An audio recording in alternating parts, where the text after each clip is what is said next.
বাড়ির যে কর্তা তাকে হত্যা করা হচ্ছিল, তখন প্রতিটা বাসার থেকে যে এক একটা ফ্যামিলিকে বুট দিয়ে লাথি দিতে দিতে, বেয়োনেট দিয়ে খোঁচাতে খোঁচাতে, বন্দুকের বাজ দিয়ে মারতে মারতে যে তাদেরকে কোয়ার্টার গার্ডে নিয়ে যাওয়া হয়েছে, সেই খবরটা আপনারা কখনো প্রচার করেন না। কারা নিয়েছে সেটা? ইন্ডিয়ানরা নিয়েছে নাকি শেখ হাসিনা নিজে এসে নিয়েছিল? বলেন আমাকে। এখন আমি অনুরোধ করব, একজন ডাক্তার একটা মানুষের কি ক্ষতি করে? একজন ডাক্তার কেউ ছাড়ে নাই। লেফটেন্যান্ট কর্নেল ডক্টর লুৎফুর রহমানের মেয়ে ডক্টর ফাবলিয়া বুশরা প্রমি ঢালাও ভাবে এমনকি হত্যাকারীদেরকেও ছেড়ে দেওয়ার জন্য যে আবেদনগুলো তুলে আসছে, সেগুলা যেন সত্যি সত্যি না হয়, সেই শঙ্কায় কিন্তু আজকে আমাদের এই প্রেস কনফারেন্স।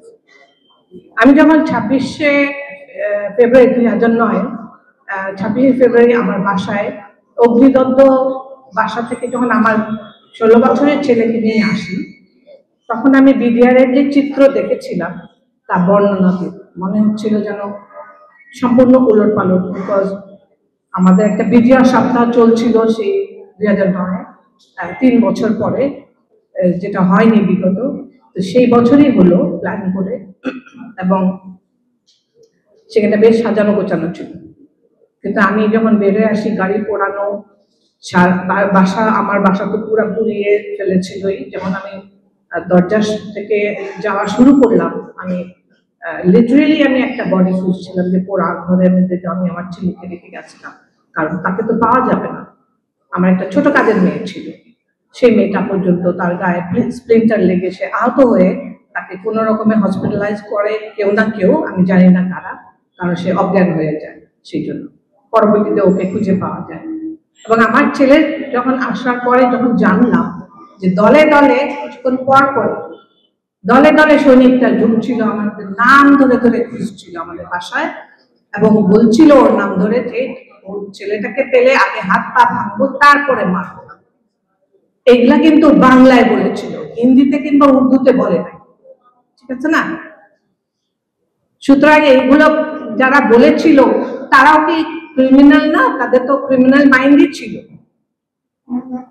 আপনাদের কি মনে হয়? আর আমার হাজবেন্ডকে যেভাবে হত্যা করা হয়েছে সেটা পোস্টমর্টম রিপোর্টে আছে, লেখা আছে, সুন্দরভাবে লেখা আছে। সেটা কখনো যদি বাসায় আসেন আপনাদেরকে দেখাবো আমি। আর আমার ছেলে যেটা বললো যে শরীরটা এসেছিল কিভাবে, এই প্রশ্ন আপনারা করতে পারেন। ও কিন্তু বুট দেখতে পেয়েছিল, যে বুট পরা চনিকরা আসছিল, ও যেখানে হাইড করেছিল সেখান থেকে নিচে বোঝা যাচ্ছিল যে ইউনিফর্ম পরা এবং পায়ে বুট পরা, এবং তাদের হাতে বন্দুকও ছিল, সেটাও দেখতে পেয়েছিল। তো একটা যখন আপনারা যখন হত্যাযজ্ঞ হয় কিংবা যখন অস্ত্র হাতে নেওয়া হয়, সেটাই কিন্তু বড় অপরাধ আমরা ওদের জানা মতে। সেখানে যারাই অস্ত্র জমা নিয়েছিল, মানে ধরেছিল, তারা সবাই কিন্তু অপরাধী। এটা আপনাদেরকে বুঝতে হবে, প্রচার করতে হবে, জানাতে হবে। আপনারা এখন এই সৈনিক পরিবারদের এত বছর পরে ফিরে আসার জন্য বাবাদের নতুন করে দেখছে, তারা অনেকে জন্ম নিয়েছিল পরে 16 বছর, কিন্তু আমাদের তো 4টা বাচ্চার জন্ম নিয়েছে, ভাইরা মারা যাওয়া, আমাদের শ্রদ্ধেয় ভাইরা হত্যা হওয়ার পরে। আমি মারা যাওয়া বলি না, আমি এটাকে হত্যাকাণ্ড বলি, সুষ্ঠুভাবে প্ল্যান করা একটা হত্যাকাণ্ড বলি। তো সেই হত্যাকাণ্ডের পরে যখন বাচ্চাগুলো জন্ম নিল, আপনারা কি খোঁজ নিয়েছিলেন কখনো? জাতি কি খোঁজ নিয়েছিল কখনো যে সে বাচ্চাগুলো মানসিক অবস্থা কেমন আছে? তারা কি, তাদের মনের ভিতর দিয়ে কি যায় যে তারা যে আর কখনোই বাবাকে দেখতে পারবে না, তার বাবা ঘ্রাণ নিতে পারবে না? বাবা ফিগারটাকেই তো ওরা ভুলে গেছে।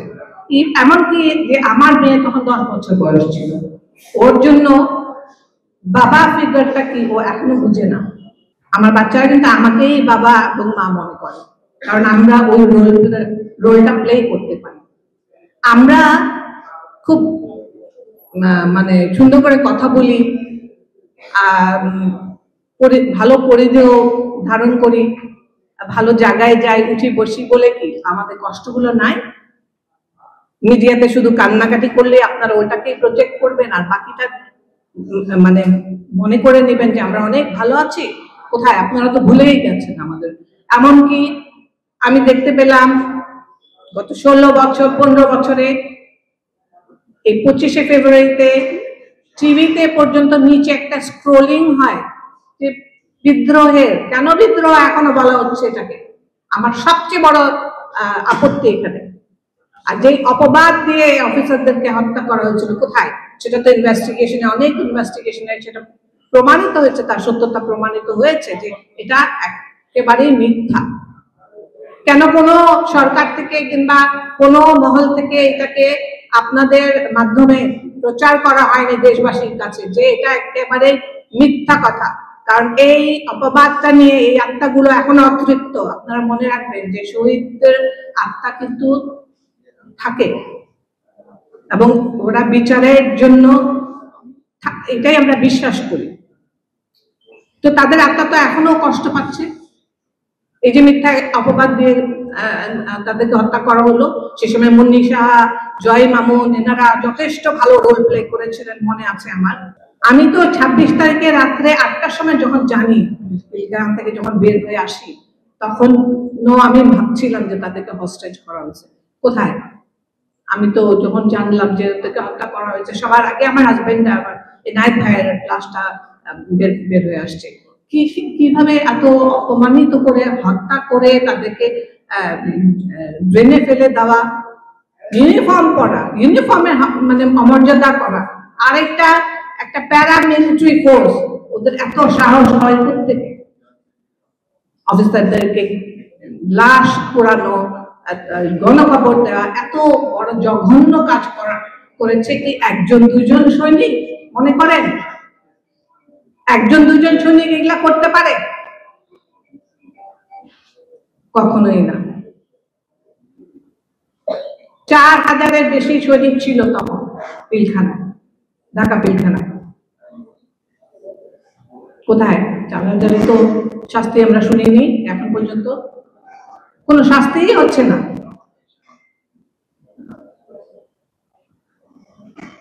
কেন কেন এই প্রহসন এখন পর্যন্ত? আমরা এই সরকারের কাছে অবশ্যই বিনীত আবেদন করব যেন সুষ্ঠু বিচার হয়, ইনভেস্টিগেশন তাড়াতাড়ি হয় এবং কোনো ক্রমে কোনো অপরাধীকে যেন ছাড়া না পায়, তারা যেন তাদের শাস্তি ভোগ